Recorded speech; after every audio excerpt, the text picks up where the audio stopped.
our member, Unum, for graciously hosting the New England Council today. In particular, I want to extend sincere gratitude to Umberto Speranza, who is the Assistant Vice President of Government Affairs here, and believe it or not, he'll be joining the board of the New England Council.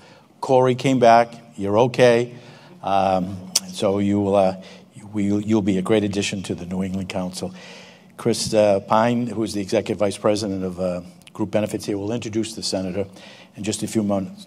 But if I could just begin by just saying that, as you all know, we lost a great political icon, leader here in this wonderful state, former Governor Joe Brennan, who served, I think, at the age of 29. The Senator is going to correct me in his bio, but I believe at the age of 29 he was elected to the Maine legislature, and then he became a county district attorney, then became an attorney general, then he became a congressman, and then he became the governor of this wonderful, wonderful state. And in 1980, he had the wisdom to tap a federal judge by the name of George Mitchell to fill the vacancy of Senator Ed Muskie's seat. Obviously, a career of public service and a great friend to me over the years. He never forgot where he grew up in Kellogg Street, a couple of blocks from where he was living, in Montjoy. And we used to refer to him as a politician who was normal, that he never forgot his roots. And I think that was quite a compliment. So I hope that many of you know already that Thursday evening is the wake at the other end of Congress Street at City Hall, and then Friday morning at the Cathedral, again on Congress Street. And if we could just have a moment of silence for a great public servant of this wonderful state, Joe Brennan.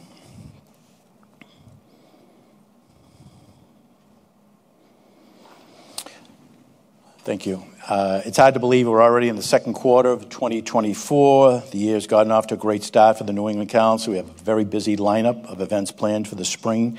Next week in Boston, we look forward to the next event of our New England Innovates series, this time looking at the region's leadership in developing treatment for rare diseases. Congressman Jake Auchincloss, a champion for the region's biotech sector, will deliver the keynote remarks. We also have events in the coming weeks with two of the region's governors, Governor Maura Healey of Boston, and on April 30th, Governor Chris Sununu in Manchester. And of course, we hope you'll all join us in Washington, D.C. on May 15th and 16th for a Washington Leaders Conference. The Senator has perfect attendance, no pressure, but he has 100% perfect attendance. We have well over 200 people have already signed up from all 6 New England states. It's a great, great event, to say the least. And if you're looking for more information, it's on our website, newenglandcouncil.com. Needless to say, we're delighted to welcome back a great friend of the New England Council. Needless to say, a tremendous advocate, not just for our wonderful state here, but truly for our country, and that's Senator Angus King. Again, thank you for joining us today, and now I'm pleased to introduce Chris Pine of Unum, who will introduce the Senator. Thanks, Jim. Okay.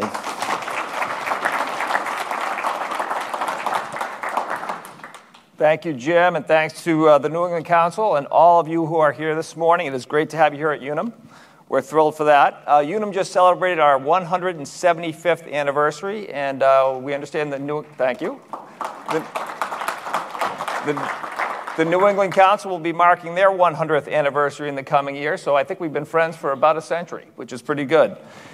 Thank you to all the work that the New England Council does to make our business community so strong. Last time I saw Jim on stage, it was one of the more memorable nights of my business career. It was the first public gathering of leaders at the New England Council dinner back in 22, post-pandemic.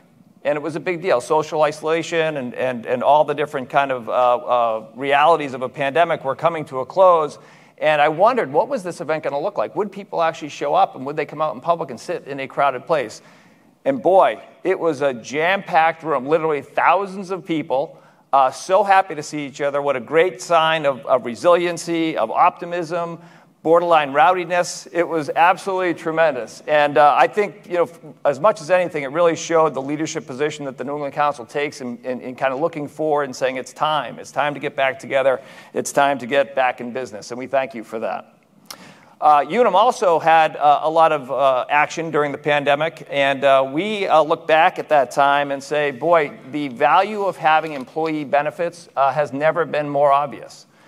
Between life insurance, disability, leave, we saw volumes in lines of business that were up as much as 50% from pre-pandemic levels. And in many cases, the benefits that people received, because there is a person and there's a family behind each of those benefits, were the only cover that they had through the employer. So the work that our employer population does to make employee benefits available, either funded or available for purchase at the workplace, is an incredible service, and it drives a huge, huge good. And it was never more obvious than during the pandemic. It's still obvious today. So we thank you all for that. Here at Unum, we cover 45 million people and 180,000 employers, large and small, and we continue on that mission. This is a mission that Senator King is very familiar with. It's a mission that he's been a phenomenal champion and partner of. We thank him for all the work he does to make sure that the population, both in the state of Maine and across the country, get the benefits they deserve. So he needs no introduction, but he was an independent senator elected in 2012. Prior to that, he had been a two-time governor of Maine. Importantly, he is appointed to key committees with incredible strategic importance: Armed Services, Energy and Natural Resources, and the Select Committee on Intelligence. We are extremely lucky to have a senator who is both available and responsive. His staff is known as being among the absolute brightest and best on the Hill. And most importantly, he is incredibly successful in a very difficult environment. And that track record of success makes him an extremely popular person when it comes to getting things done in D.C. So this morning, it's our absolute pleasure to have Senator King here. We thank you and continue good work and our best. Thanks so much. Good to be here. Morning. Who was a great leader here in Maine, but there's a special significance to what Jim Brett mentioned about the appointment. And I've always thought it was illustrated what is so important and great about this country. And at this particular moment in time, I think it's especially relevant.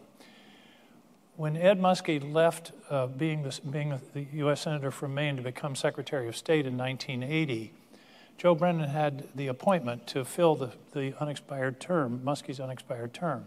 So what you had that moment was the son of an immigrant Irish longshoreman, Joe Brennan, appointing the son of immigrants from Waterville, Maine, George Mitchell, to the seat being vacated by the son of an immigrant Polish tailor from Rumford, Ed Muskie's. I think that's an important thing to think about right now, about the importance that immigrants have contributed to this country. I mean, I always thought that, I remember thinking that at the time. What an amazing American story to have those three people, all of whom were children of immigrants to this country, involved in that transfer of power in the U.S. Senate. It's just something I think we just need to remind ourselves of. Secondly, Jim said just before we were chatting, he said, which job is better, governor or senator? And it's a question that I get fairly often. I'll answer it in a minute, but first I've got to tell you a story. Some of you may have heard this. It's an absolutely true story.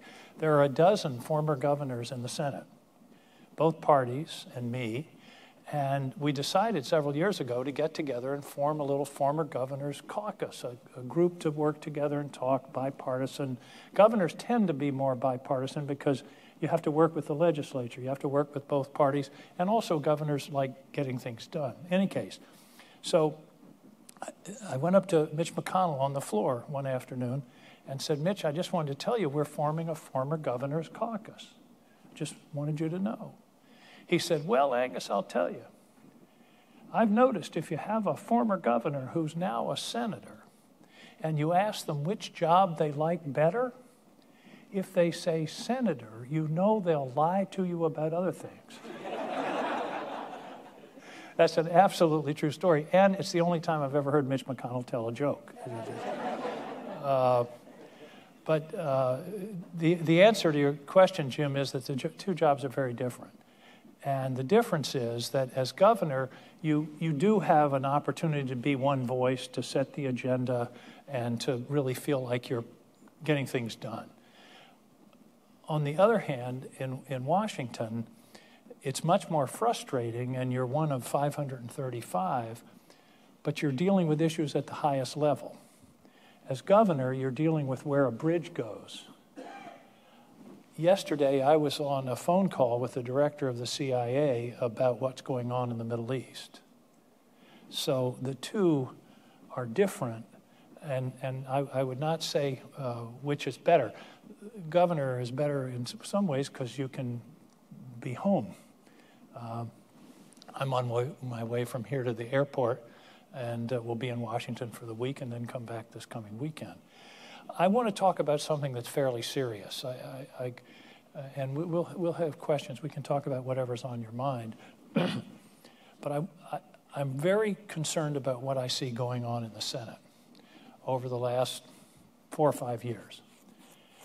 To put it most succinctly, we're losing the center. And as I look back, we've had a remarkable stretch of bipartisan accomplishments in the Senate over the last 3 or 4 years. The Great American Outdoors Act, the PACT Act for veterans, the CHIPS and Science Act. I know there's some people here from Texas Instruments, hugely important bill, and the huge bipartisan infrastructure bill. But as I look back on those, and I worked on all of them, many of the people that were the heart of getting those things done are either gone or are leaving. And the people that are replacing them tend not to be the people that want to work together to get things done. Rob Portman of Ohio, Lamar Alexander and Bob Corker of Tennessee, Roy Blunt of Missouri, Richard Burr of North Carolina. I have to tell you a funny, I'll stop and not be quite so serious and tell you a story about Burr. He was the chair of the Intelligence Committee, and when we were doing the investigation of the Russia connection to the 2016 election, Richard's a Republican. And part of my job on the committee during that period was to keep them together. I was like the catcher in the rye, trying to keep people going.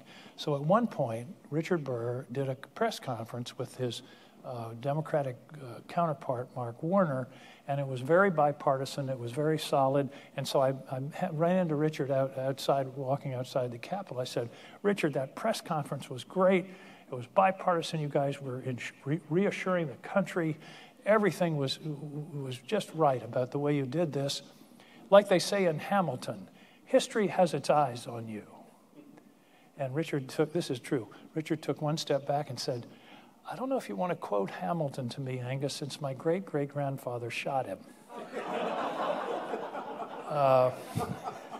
And I don't know whether Richard is a direct descendant of Aaron Burr, but I think so. But then this turn, this election cycle, we're losing Joe Manchin and Kyrsten Sinema and Mitt Romney, and the likelihood of them being replaced by centrists is pretty slim. And it really is, I just worry about where we're going. Here's another example, and this just hit me a few weeks ago. We passed the supplemental bill for Israel, Ukraine, and the Indo-Pacific and humanitarian aid about a month ago in the Senate, and we got 70 votes. There were 22 Republican votes for that bill. Terrific, bipartisan, great vote, and I was excited. Until I analyzed the 22 Republican votes, of those 22, only 2 were senators elected after 2018. And one of them was Mitt Romney. Do you see, the trajectory is not in the right direction. And I find that very worrisome. And I don't like to be a person that articulates problems without a solution. Here's the problem that we need to solve. The problem is party primaries. Because what happens is, in many states where you have a gerrymandered congressional district that's either Democratic or Republican, or a red state or a blue state, the primary is the election. You see what I mean? If you get the Republican nomination for senator in Alabama, you're going to be the senator if you have a pulse. And the problem with that then is who votes in the primary. The average turnout for a party primary across the country is 21%. 21% of the Republicans or the Democrats will vote in that primary. Who is the 21%? They tend to be the most activists and committed. On the Democratic side, the most progressive. On the Republican side, the most to the right, the most oriented toward Donald Trump at this moment in time. You notice there's no middle in that group. You're not, and here's what's really scary, and I've seen this. You can lose your primary, not because of your position on abortion or immigration or aid to Ukraine. You can lose your primary because you're not viewed as being sufficiently hostile to the other side. You can lose your primary because you're willing to talk and try to solve problems. When that becomes the norm in American politics, if you stop and think about it, it makes it impossible to get anything done. When people are literally afraid to talk, to be seen talking, that's a really dangerous place for our country. In the 80s, Mary and I got to know Margaret Chase Smith up in Skowhegan. I did a program with her on Channel 10, and we got to know her quite well and spent a lot of time with her. I'll tell you the serious part and then the funny part. But she was reminiscing about the McCarthy period in the early 50s when everybody was afraid of being called a communist. And she said, I remember being afraid of who I would sit with in the Senate dining room for breakfast for fear that somebody would say I was hanging out with communists or left-wingers. We were afraid to talk to one another. And we're at that moment now. Here's the funny story about Margaret. She told us this. There's a Margaret Chase Smith school in Skowhegan, not surprising, an elementary school, and she used to go every year and read to the kids. And one year she was reading, and she always took questions afterwards.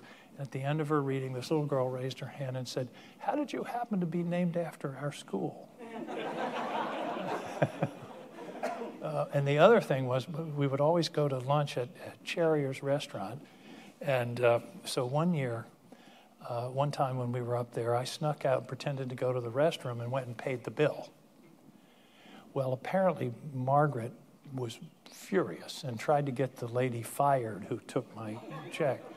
So the next time we went, I pulled this trick again, and I got up to the cash register, and the lady said, "Oh, I'm sorry, Senator Smith came in yesterday and paid the bill." So, but to get back to the point I'm making, it's a good recent example of this is a guy named James Langford. James Langford is a very conservative, probably one of the most true conservatives in the Senate from Oklahoma. He's a Baptist pastor. His job before being in the Senate was running the world's largest summer camp. He managed a Baptist summer camp in Oklahoma that had 50,000 kids a year. Can you imagine? So he's very conservative. He's very smart. In fact, I think he's the highest IQ guy in the whole Senate. He was on his high school debate team when he was in the 4th grade. That's how smart he is. So his colleagues, when it came time to do the supplemental for Ukraine and Israel, they said, we're not going to do this unless there's something done significant about border security. That's our condition. We're not even going to consider this border security. And we're going to appoint James Langford to negotiate a border bill because he knows more about the border than anybody else. He's very smart. He's very conservative. So for 3 or 4 months, James and Chris Murphy and Christian Sinema really worked hard to develop the strongest border security bill in 40 years. And I remember I texted James on Christmas Eve and said, how's it going? And he texted me back one word, tired, because they'd worked so hard on this. They got there. They came up with a really strong border bill, and the former president the day before said, no way, I don't want Joe Biden to have a success on the border before the election, kill it. And all of his colleagues left him. And here's this guy.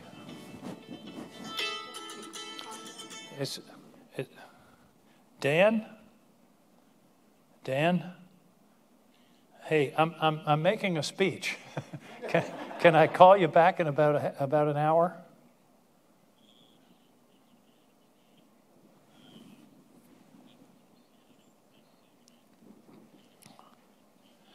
All right, I'll get back to you as soon as I can. Thanks, man. All right, bye-bye. That's Dan Sullivan, the senator from Alaska. Thank you. So, what worries me is the example that was made of James. Who's going to step out next time to try to make a deal, to try to reach a compromise and try to get something done? That's what's so nerve-wracking about where we are right now. What's the answer? I think the answer is what they call jungle primaries, which they have in California and I think Louisiana and Alaska. And that is, the primary is not a party primary, it's anybody that wants to run. And the top two in Alaska, it's the top 4 finishers, whatever their party. It could be 4 Democrats, 4 Republicans, some mixture. They then run in the general election.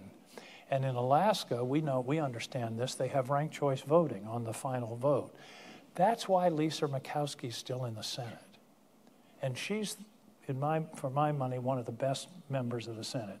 I told her one day, you have the highest integrity quotient of anybody here, because she does exactly what she thinks is right for the country. But she would not be here had she had to go through a party primary process. So, here in Maine, we've now opened up our primaries. Independents can vote in one or the other primaries. But I just mentioned this to you as something I've sort of become really aware of in the last couple of months.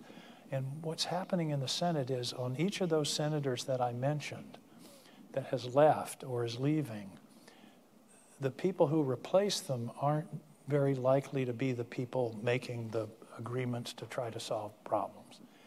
And in our system, you can't solve problems unless people talk to each other and work things out. I mean, by definition, it has to be a compromise because you have different points of view. But if compromise will cost you your seat, you see how dangerous that is to try to get things done? And that's what worries me about where we are now. So I hate to start off a beautiful Monday morning with this sort of heavy news, but it is. I wouldn't be honest if I didn't share with you how this is playing out. And we're losing Mitt Romney this year. We're losing Kirsten Sinema. I don't know who's going to replace her. I don't know who's going to replace Romney. We're losing Joe Manchin, a guy who, I love the guy. He can drive you crazy, but at least he was always in the mix trying to get things done, to try to find solutions. So that's sort of a report from Washington. Again, I'm sorry to be so serious. Why don't I stop there, and you can ask whatever you choose, what's Mitch McConnell really like? Or actually, I gave Mitch a gift last week. Many people don't realize this. Mitch had pretty serious polio when he was a boy and spent a lot of time at Warm Springs in Georgia. And I just finished a book 2 weeks ago about FDR, and it focused on his polio. It's called Becoming FDR. And the thesis of the book was FDR became FDR because of the experience of the polio that really made him who he was. So I gave the book to Mitch last week because he'd overcome similar obstacles. Mitch and I disagree on a lot of things, but it was, I felt it, I just wanted to make that gesture. So I'll stop there. Jim's standing up. You know, when the Senate on occasion passes a budget, it's like the news of the day. When you were governor, it was law to do the budget every year. We shouldn't be celebrating keeping the government open. So that tells you now you see why favorability of Congress is at 12%, the lowest ever. And that was only polling their immediate families. That's it. And can you just talk a little bit about, you said you had a conversation last evening with the CIA director. What are you fearful that Israel has now been attacked by Iran with over 300 missiles and drones, and that they're going to retaliate now? The United States has indicated that we're not going to be there for you when you react and attack Iran. Are you worried about our bases in the Middle East, that maybe there might be some, missed opportunities where some of our bases and soldiers might be affected in casualties, that this war might be spreading? And your thoughts and the advice you give Israel or anyone else? Well, first, you have to realize that the Iranian attack was in response to an Israeli attack in Damascus, Syria, that killed 3 or 4 top Iranian leaders. So it was, Israel made that strike about 2 or 3 weeks ago. Then what happened last night? By the way, last night was a humiliation for Iran. They sent over 300 missiles and drones. I think 5 got through and didn't do much in the way of damage. It was an extraordinary demonstration of air defense. A combination of Israel's air defense plus ours, Jordan, Saudi Arabia, the UK. So the question now is what happens now? Iran has played a very clever game over the last 10 or 15 years of fighting to the last proxy.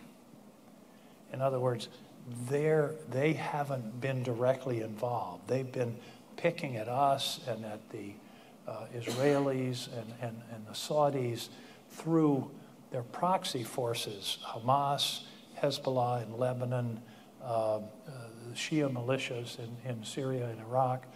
And this was the first time Iran has been directly involved. Here's the problem, though. Iran is a very heavily armed country of about, I meant to look it up this morning, but I think it's on the order of 40 or 50 million people. It's not Gaza. It's not 2 million people. It's a big country with a very sophisticated military and a serious war in that region. Plus, it's so close. Iran is about as far as from here to, I don't know, Philadelphia maybe. It's not a hell of a long way away, and it would be really a catastrophic conflict. So I thought the president had a pretty good line, which was quoted in the press. He said to Netanyahu, "Take the win." In other words, you attacked them, made a serious impact on their leadership. They attacked you. They didn't accomplish anything. Take the win. You don't need another full-scale war.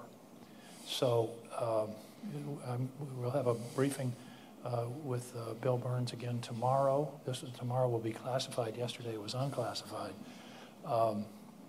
But it's a very dangerous situation in a very dangerous region.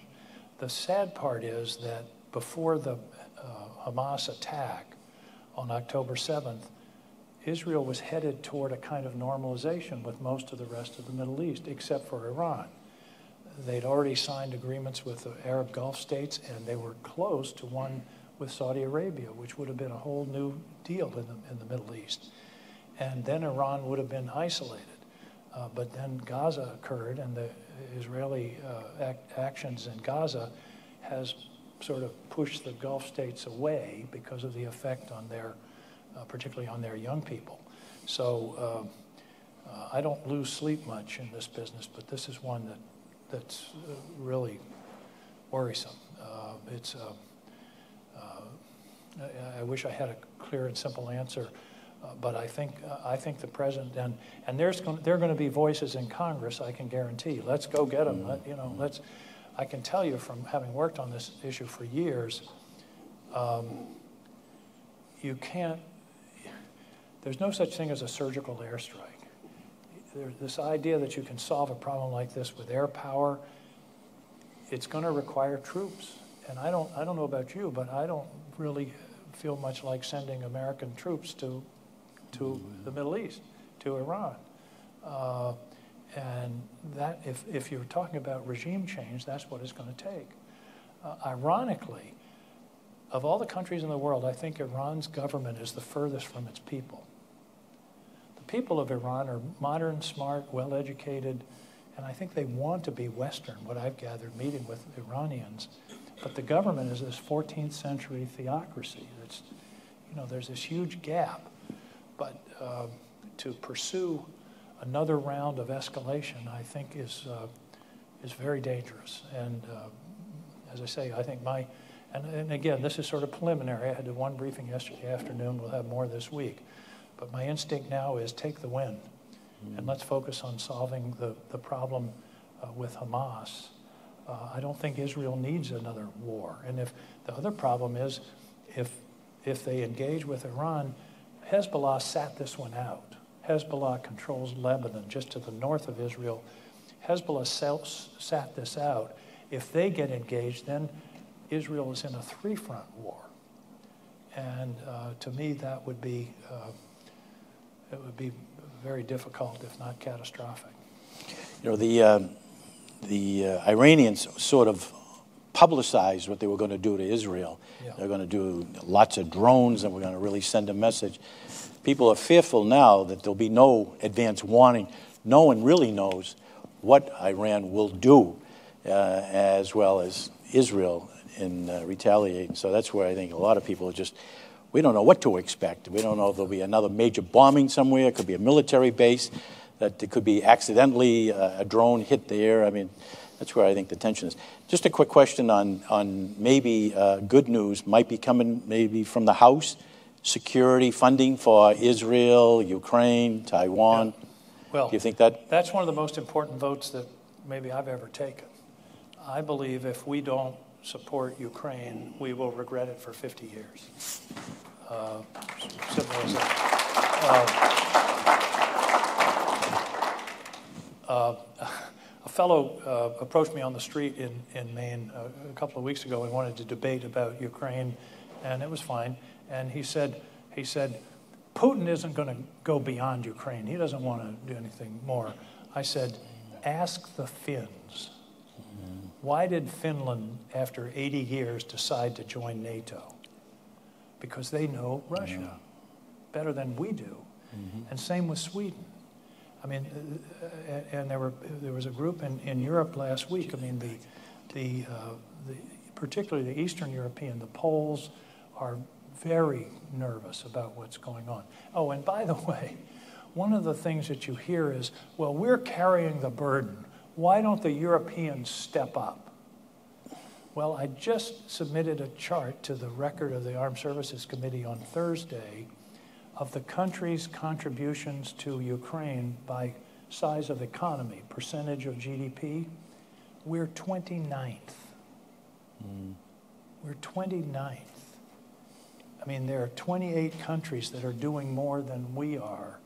And so that's not a criticism, but what I'm just saying is this thing you hear every now and then, Europe isn't doing their part. That's just total nonsense. And the idea that Putin is going to stop.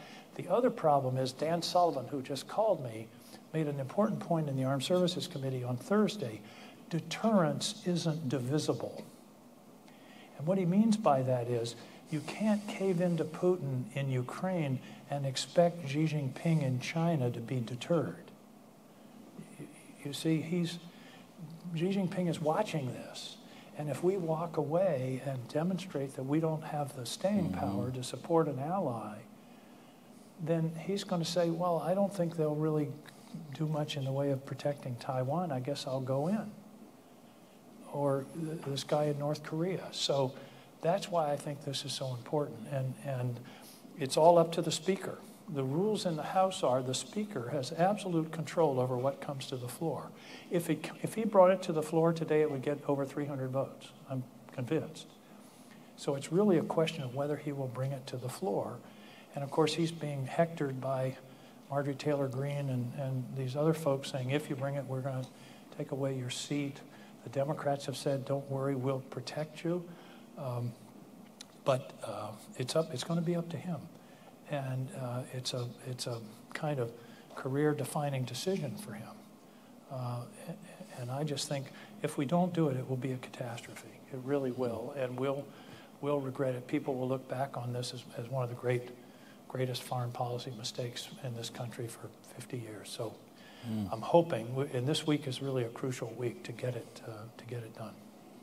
Do you think, looking back in 2014 when Russia did invade Crimea, do you think the United States should have played more of a role in supporting Ukraine? Yeah, I think we should have. I think we should have been more resistant. I don't have a definition of what exactly we should have done. I'm becoming skeptical of sanctions. You know, you always hear we're going to do sanctions. Remember when he invaded Ukraine? We're going to crush the Russian economy. We're going to have sanctions. They don't seem to work. And one of the problems is sanctioning a dictatorship doesn't hurt the dictator. He or she is still going to get their caviar and their Mercedes. It's the people that suffer, but in a dictatorship, you don't really care about the people. And so that's what I think we should have had a stronger response. And we have had a stronger response in Ukraine. And all they need is arms and material. They're not asking us to fight. They're the ones doing the dying.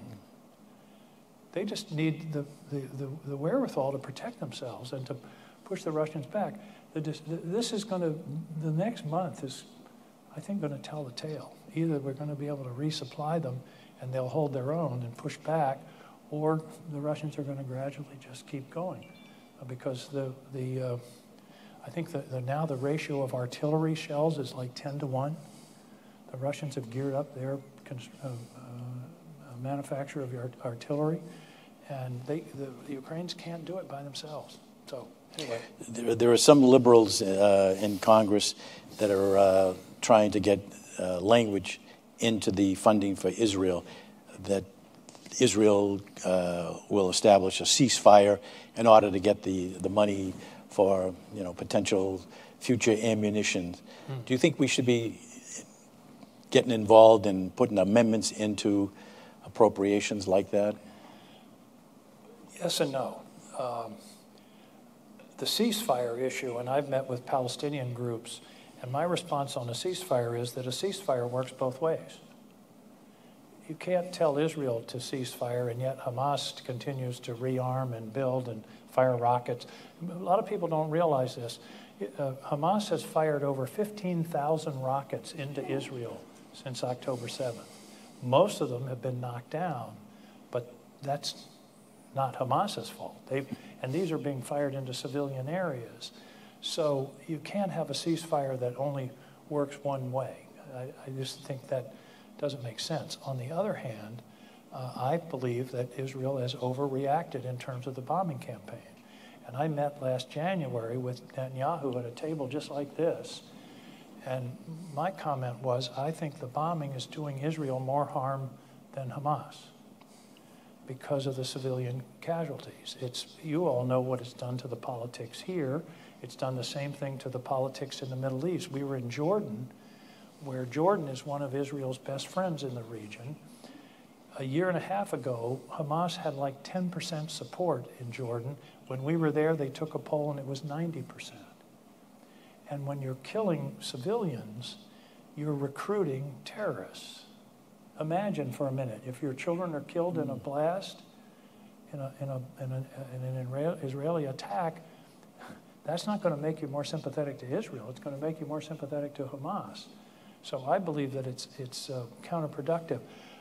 And I do think there is some reasonableness to say, okay, we're going to supply defensive arms, but we're not going to supply dumb 2,000-pound bombs that are being used in this air attack. And again, this is one of the toughest problems I've ever had to try to wrestle with, because nobody has entirely clean hands. Hamas, for example, I met with some Palestinians last week.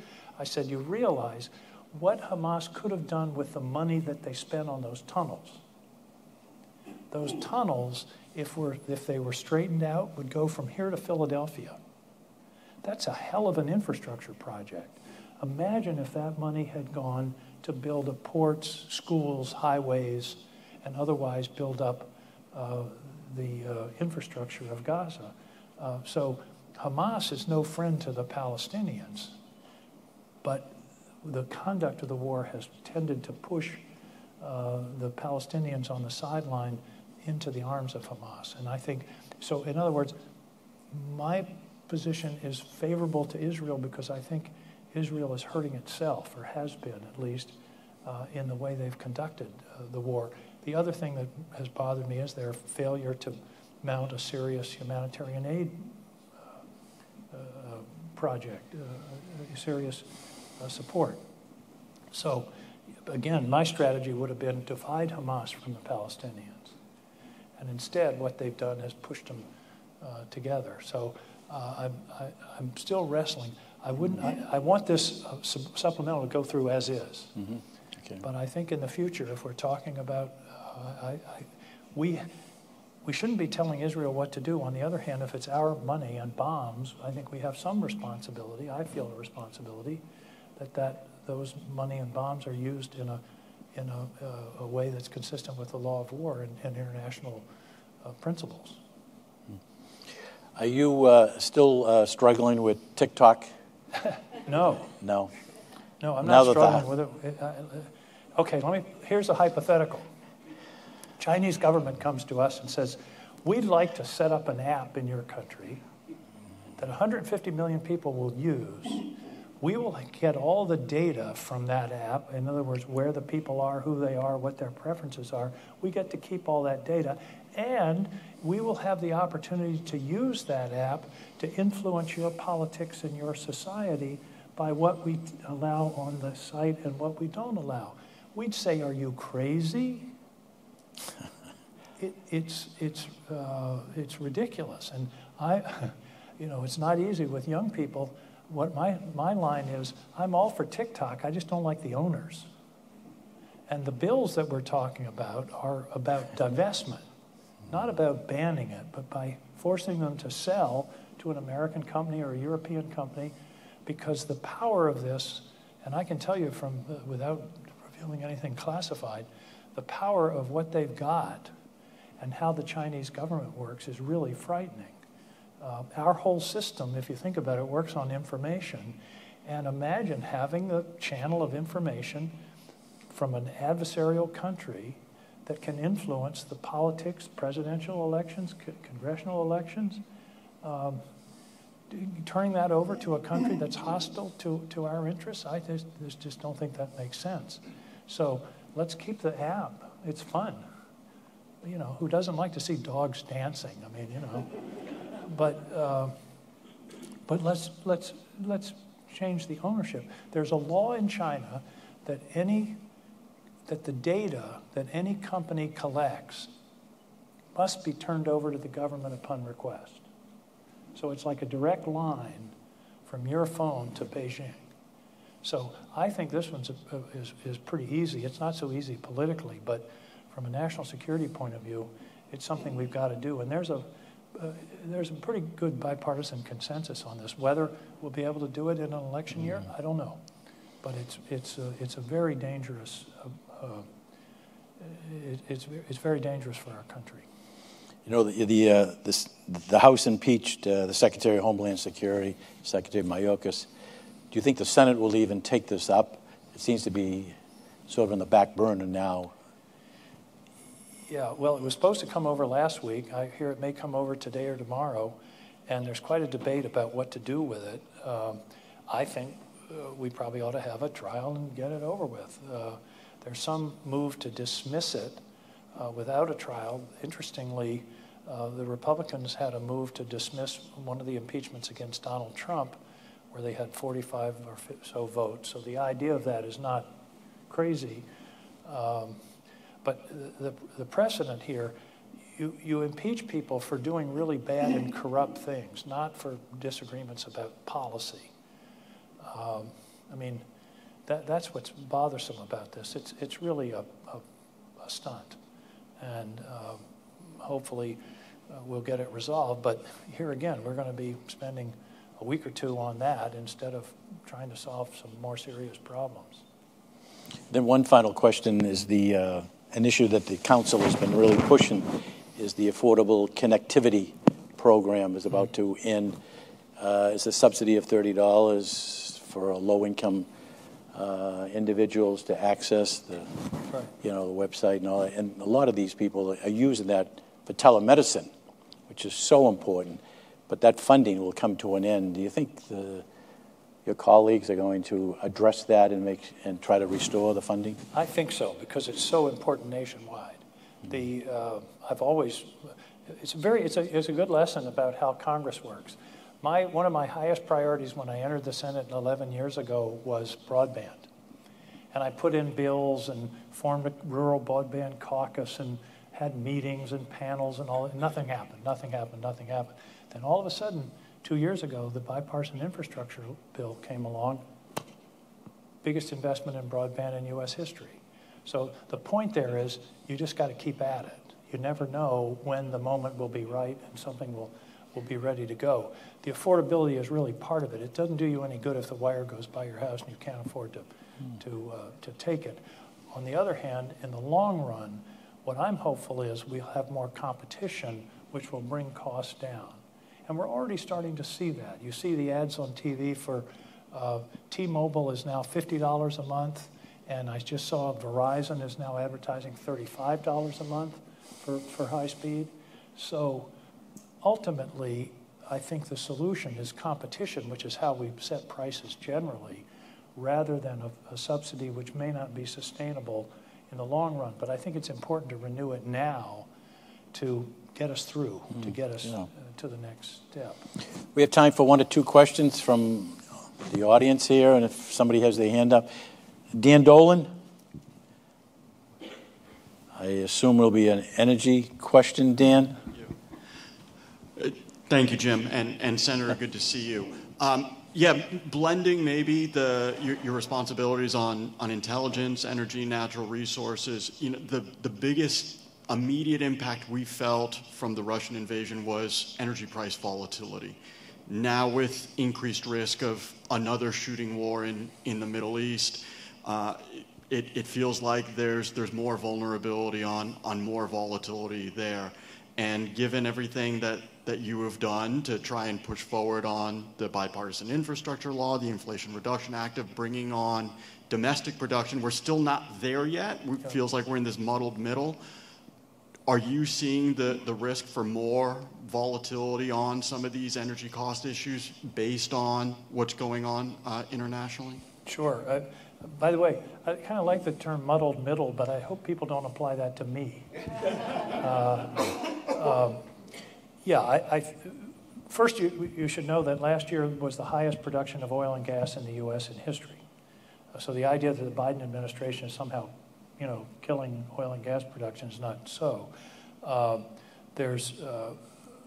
on the other hand, oil particularly is a global commodity. In other words, the price is set globally. You wake up in the morning and it's $86.50. I get a thing every day.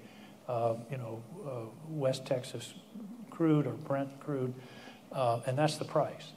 Natural gas, on the other hand, is a domestic product that we have here, and that's why I'm so worried about unlimited export of natural gas, because that will turn natural gas into a worldwide commodity and give up the advantage that we have.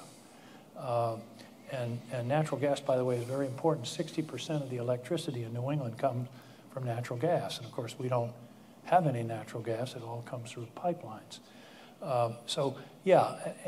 Any kind of upset in global oil supplies is a concern, because it will. And I've noticed in the last few days the Crude prices have been bumping up slowly. Natural gas is staying pretty low. But it is an issue. But it's so complicated. For example, when gasoline prices were so high a few years ago, it was more a function of distilling capacity rather than crude oil. It was the capacity to make gasoline out of the oil that was the problem. And a couple of refineries in Texas had closed down, and one had an explosion or something. So those kinds of things are really hard to predict. In general, a conflict in the Middle East is worrisome in terms of energy prices. That's why domestic producing it ourselves is a better solution, because then we don't have to worry about that kind of volatility. If the electricity comes from indigenous sources here in Maine, whether it's solar, wind, or hydro, that's an insurance policy. So that's why I'm hoping we can continue to develop our own energy sources. I'm trying to figure out how to burn granite. If we could do that, but so far it doesn't work. Other questions for the senator? You had one. Did you? Go ahead. Yeah, I'm sorry. And then he's got to leave. Just identify yourself. Thank you very much. Since we're hearing that if the supplemental bill passed by the Senate, if it were brought forth in the House, it would pass, but the Speaker refuses to bring it forth. Is there anything that can be done strategy-wise to do that, to override the Speaker? The only thing is there's a step called a discharge petition, and if more than half of the members of the House sign it, it will get the bill to the floor over the objections of the Speaker. It's so far that there, I think Jared Golden is one that has put forth a discharge petition. I don't think they've gotten enough signatures. They'd have to get a number of Republicans to go along with the Democrats in order to do that. That's sort of perking in the background, but I'm hoping the Speaker will do the right thing. Thank you. Okay, I know time is running, so I've got a few more minutes because the airport's so close. Okay, ARP has a question, and then the young lady in the rear. Hi, I'm Carl Bucentini. I'm a volunteer with AARP. Social Security and Medicare are big issues. Looking around the room, those of us with silver hair are pretty okay, but those with the natural color hair who are 20 to 30 years out from retirement, projections are that insolvency will come in about 10 years. Historically, 9 years. 9 years. In that case, that's even more dire. Historically, the Senate doesn't act until 8.75 years then. Just two questions. One, do you see any movement in the Congress to fix it? And what are your thoughts on remedies? The answer to the first question is not much, at least not this year. The president has laid down a marker that no tax increase for anyone making less than $400,000 and no changes to retirement age or benefits. And that sort of says we're not going to discuss it. In the long term, we've got to talk about it because Social Security goes insolvent in 2033. And at that time, under the law, there'd be an automatic 25% across-the-board benefit cut. Think of that for a minute. So something has to be done. I have been talking with a group of senators about establishing what amounts to an investment fund that would spin off interest and returns that would support the system indefinitely. And that's something that we've done a fair amount of work on, but we're not there. It's a very difficult problem. Just to give you an idea about the budget that we all talk about, the federal budget, the quote federal budget, things like the Department of Agriculture, the Department of Justice, the Defense Department, the non-defense discretionary budget, that is agriculture, justice, Congress, the president's salary, that kind of thing, is absolutely flat in terms of a percentage of GDP since 1962. I just picked that as an arbitrary date. at about 4% of GDP, flat. So the idea that social spending is out of control, it's flat. Defense, this is really interesting. Defense as a percentage of GDP has gone from 9% in 1962, which was before the Vietnam War, to less than 3% today. Doesn't that surprise you? Defense has gone down almost 2/3 as a percentage of our economy. So what's happened is Social Security, Medicare, Medicaid have grown. For example, you know this, 10,000 people a day now qualify for Medicare. Think of that. I mean, it's the baby boomers who are retiring, and that's what's driving the budget expenditures. In 1962, defense and non-defense were 70% of the federal budget. Now they're 30%. So we really need to be talking about these programs, but it's exceedingly hard because it's so, everybody's so sensitive to it. And I'd like to work with you guys to think about how can we solve this problem. And what's happened, and you're right, usually it's solved within about a year or less of the crisis. The last solution was in the 80s with Ronald Reagan and Tip O'Neill, and I think it was 9 months before the crash. So Department of Defense, it just keeps getting higher, and now with interest rates even higher, that's that's a third rail, but needs to be addressed sometime with people in Congress because it just keeps sucking up all of the dollars that we need for other programs. We're going to be talking this next year about extending the Trump tax cuts. And the question is whether we're going to fund it. If you pass a tax cut without cutting expenditures, that adds to the debt just as extra expenditures do. And so that's going to be one of the things that we confront next year. The young lady in the back, had your hand up. Thank you.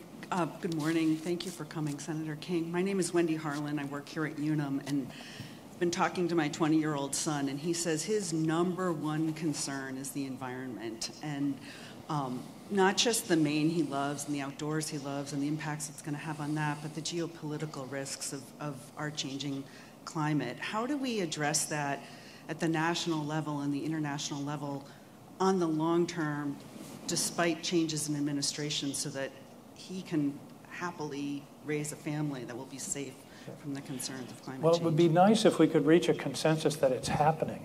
I mean, that would be a starting point. And in fact, I did observe during the Trump administration an evolution in the witnesses that came before our committees. At first they were saying it's a hoax. Then the evolution was it's a problem, but it's not caused by people. And now we're getting more recognition that it's real, and the risks are really substantial. I mean, we've seen it. The storms we've had in Maine, I never remember storms like the ones we had in January. And we had two in a row. I once was talking to a group of reporters, and I said, I'd like to announce today that I am 300 years old. And they looked at me and amused, and they said, because I've lived through 3 storms of the century. And it is recognizing it as a serious problem, and there are 2 steps. One is to stop putting carbon dioxide and methane in the atmosphere. By the way, the low-hanging fruit of climate change is methane. Methane is 80 times as potent a greenhouse gas as CO2. And it mostly comes from leaks in pipelines and in the extraction of natural gas, but it's easily controlled. And we now have technology where we can see the leaks from space and can do something about them. So I think that's something that we can do. And reduce the reliance on fossil fuel. That's going to take a while. We can't just go, overnight. But the other thing, and I get in some trouble with my environmental friends, in order to solve the climate crisis, we're going to have to build stuff. And historically, the environmental community, and I consider myself a part of that, has been about stopping things, And we're going to have to build transmission lines.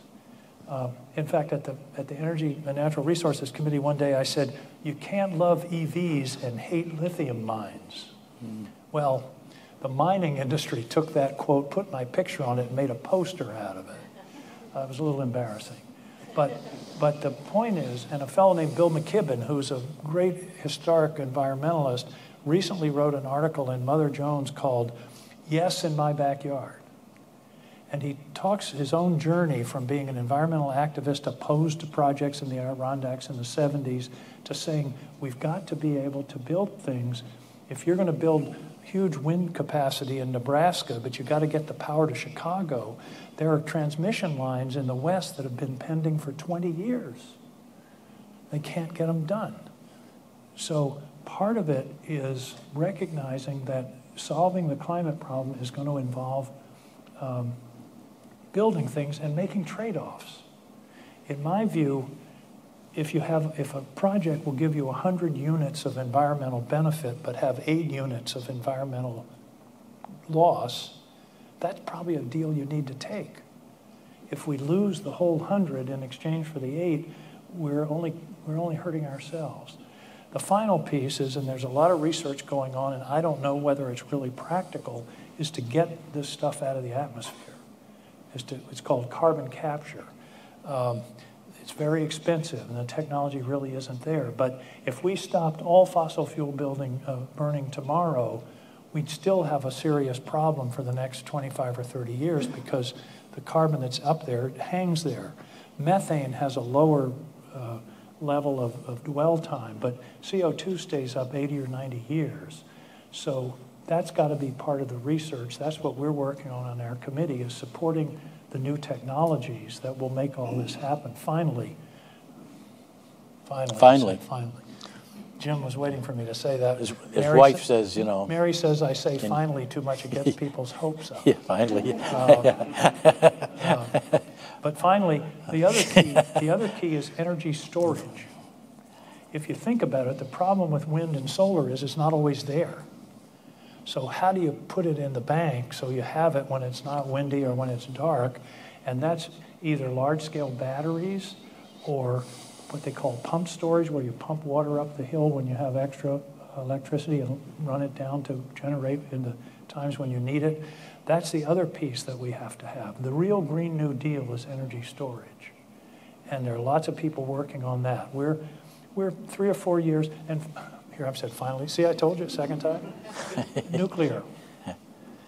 Small modular reactors. Different designs than we've had in the past. Smaller, safer, less waste.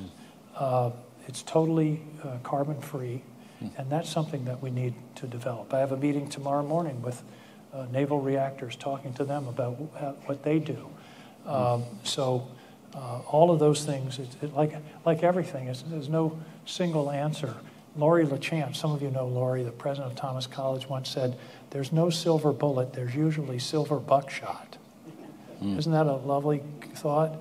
And that's what we're talking about here, is a lot of solutions.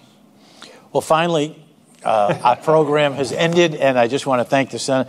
Very informative discussion. I think you would agree. Maybe we get a couple of pictures. Don't you get a picture with the Senator?